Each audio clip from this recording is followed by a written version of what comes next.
Hello everyone, geography channel में आप सभी का स्वागत। आज हम पढ़ने जा रहे हैं continental drift theory of Alfred Wegener का महाद्वीपीय विस्थापन सिद्धांत। महाद्वीपों और महासागर नितल यानी कि कॉन्टिनेंट्स या ओशन बेसिन्स, इनकी उत्पत्ति कैसे हुई? ये स्थिर ही हैं या ये अपनी जगह, इनके स्थान लगातार बदल रहे हैं, इनका आकार, इनका साइज़ लगातार बदल रहा है? इसे समझाने के लिए बहुत सारे सिद्धांत दिए गए। इनमें टेट्राहेड्रॉन थ्योरी लोथियन ग्रीन ने बहुत पहले दी थी। उसके बाद में महाद्वीपीय विस्थापन सिद्धांत आए। F.B. टेलर ने महाद्वीपीय विस्थापन सिद्धांत दिया और एल्फ्रेड वेगनर ने भी महाद्वीपीय सिद्धांत दिया। हमारे सिलेबस में वेगनर का महाद्वीपीय विस्थापन सिद्धांत है, तो हम आज इसका अध्ययन करेंगे। Let's begin.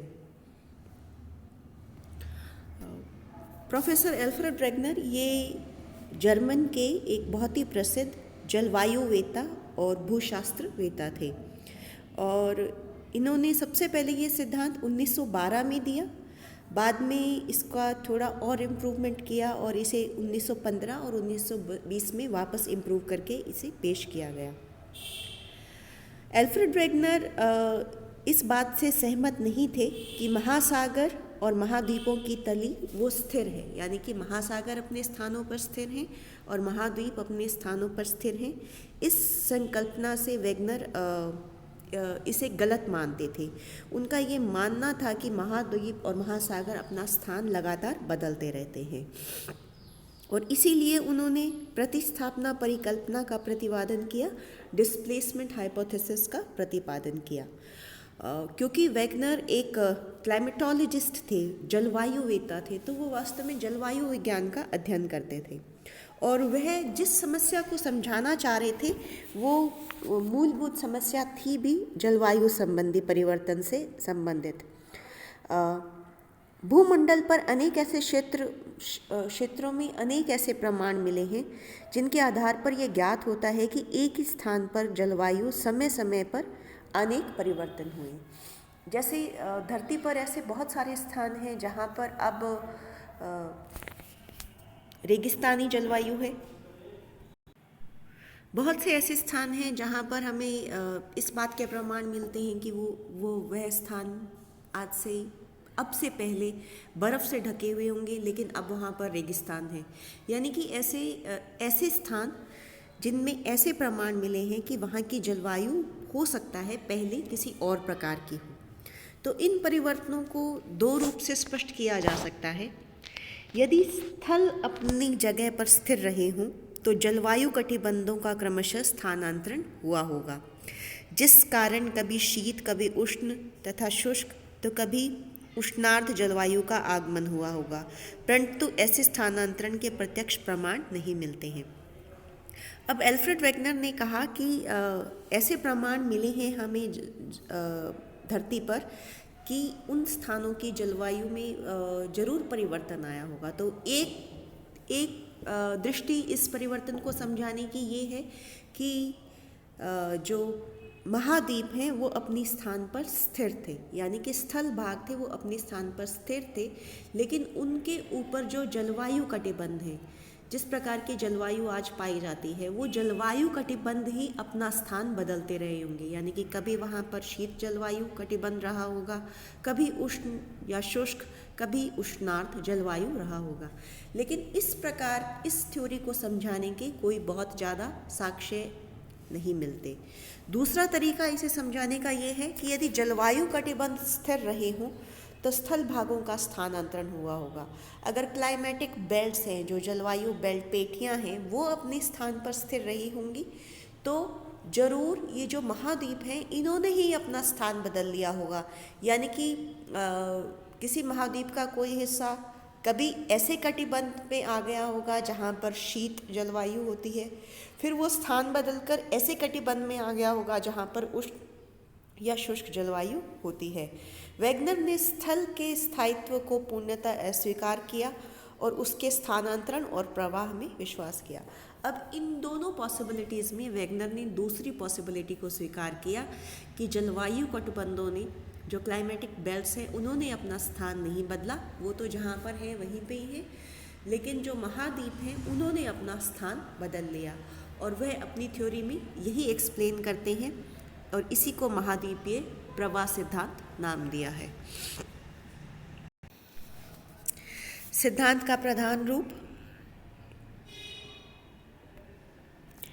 वैगनर ने पूर्व जलवायु शास्त्र, पूर्व वनस्पति शास्त्र, भूशास्त्र तथा भूगर्भ शास्त्र के प्रमाणों के आधार पर यह मान लिया कि कार्बोनिफेरस युग में समस्त स्थल भाग एक स्थल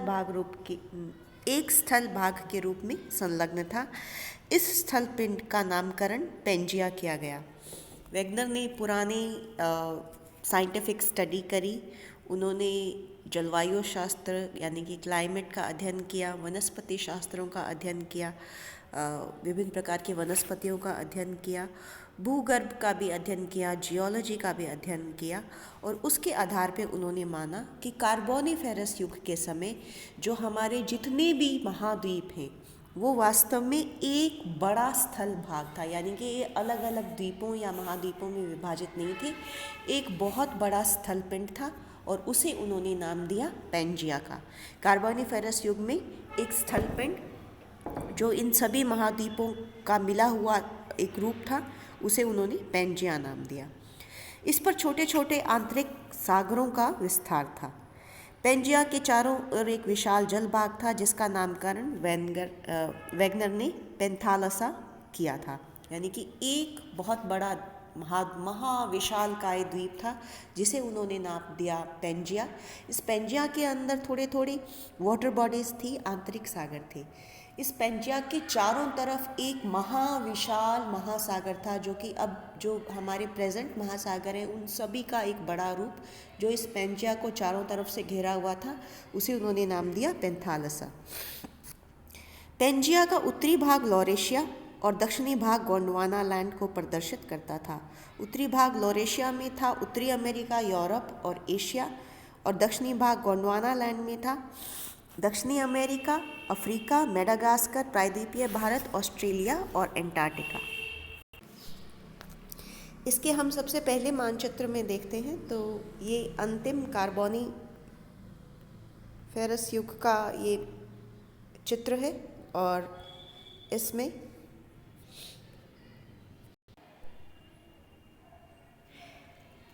कार्बोनिफेरस युग में जो ये ऊपर वाला जो सबसे बड़ा चित्र है ये कार्बोनिफेरस युग को दिखा रहा है। इसमें ये जो डार्क लाइन से दिखाया गया है ये है पेंजिया, और इसके चारों तरफ है पेंथालसा। इस पेंजिया का जो उत्तरी भाग था उसे नाम दिया गया लॉरेशिया, और जो दक्षिणी भाग था उसे नाम दिया गया गोंडवाना लैंड। गोंडवाना लैंड का हिस्सा थे दक्षिणी अमेरिका, ये यहाँ पर इस चित्र में दिखाया गया है। दक्षिणी अमेरिका उसका हिस्सा था, अफ्रीका उसका हिस्सा था, मेडागास्कर यहाँ पर ये मेडागास्कर है ये उसका हिस्सा था, प्रायद्वीपीय भारत उसका हिस्सा था, और ये एंटार्क्टिका उसका हिस्सा था, और ऑस्ट्रेलिया उसका हिस्सा था। तो ये जो सारा एरिया है ये था गोंडवाना लैंड, और जो उत्तर का एरिया था ये था लॉरेशिया। पेंजिया में 3 परतें थी। ऊपरी परत सियाल, मध्यवर्ती भाग सीमा और केंद्र भाग नीफे का बना हुआ था। सियाल यानी कि महाद्वीपीय भाग बिना किसी रुकावट के सीमा पर तैर रहा था। अब ऐसा वैगनर ने माना, उन्होंने माना कि जहाँ जहाँ पर ये महाद्वीपीय हिस्सा था, यानी कि ये जो पेंजिया था ये 3 परतों का बना हुआ था, मतलब धरती के ऊपर धरातल से लेकर और बिल्कुल पृथ्वी के मध्य तक इसमें 3 परतें थी, ऊपर से लेकर नीचे तक सियाल, सीमा और नीफे। जो सियाल था वो महाद्वीपीय भाग था और ये बिना किसी रुकावट के सीमा पर तैर रहा था। कार्बोनिफेरस युग में दक्षिणी ध्रुव अफ्रीका के वर्तमान डर्बल नेटाल के पास पेंजिया के मध्य था। वैगनर के सिद्धांत का इस प्रकार कार्यान्वयन कार्बोनिफेरस युग से प्रारंभ हुआ। आगे चलकर पेंजिया का विभाजन हो गया और स्थल भाग एक दूसरे से अलग हो गए। परिणाम स्वरूप महासागरों और महाद्वीपों का वर्तमान रूप प्राप्त हुआ। ये जो विभिन्न चित्र हैं इनमें दिखाया गया है, ये कार्बोनिफेरस, फिर ये इयोसीन और प्रारंभिक प्लीस्टोसीन एज में। शुरुआत में सभी महाद्वीप एक दूसरे से चिपके हुए थे, जैसा कि यहाँ पे दिख रहे हैं। ये देखिए अफ्रीका और अमेरिका ये यहाँ पर एक दूसरे से लगे हुए हैं। इधर ये एंटार्क्टिका इसके साथ चिपका हुआ है, ऑस्ट्रेलिया चिपका हुआ है। धीरे धीरे ये एक दूसरे से अलग होने लगे, जैसा कि यहाँ पर हम देख रहे हैं कि ये दक्षिणी अमेरिका अफ्रीका से अलग हो गया है, ये एंटार्क्टिका अलग हो गया है, ऑस्ट्रेलिया अलग हो गया है, ये प्रायद्वीपीय भारत अलग हो गया है और समय के साथ ये एक दूसरे से और दूर हो गए।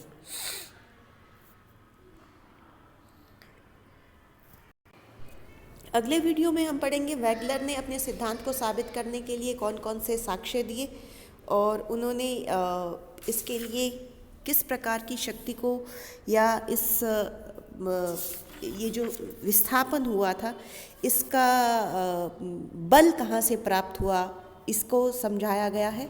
और ये किस प्रकार से महाद्वीपीय वैगलर का महाद्वीपीय विस्थापन सिद्धांत वो पर्वतों के निर्माणों को, आइलैंड आर्क्स के निर्माण को किस प्रकार से समझाता है। ये वीडियो यहीं पे ख़त्म करते हैं। Thank you.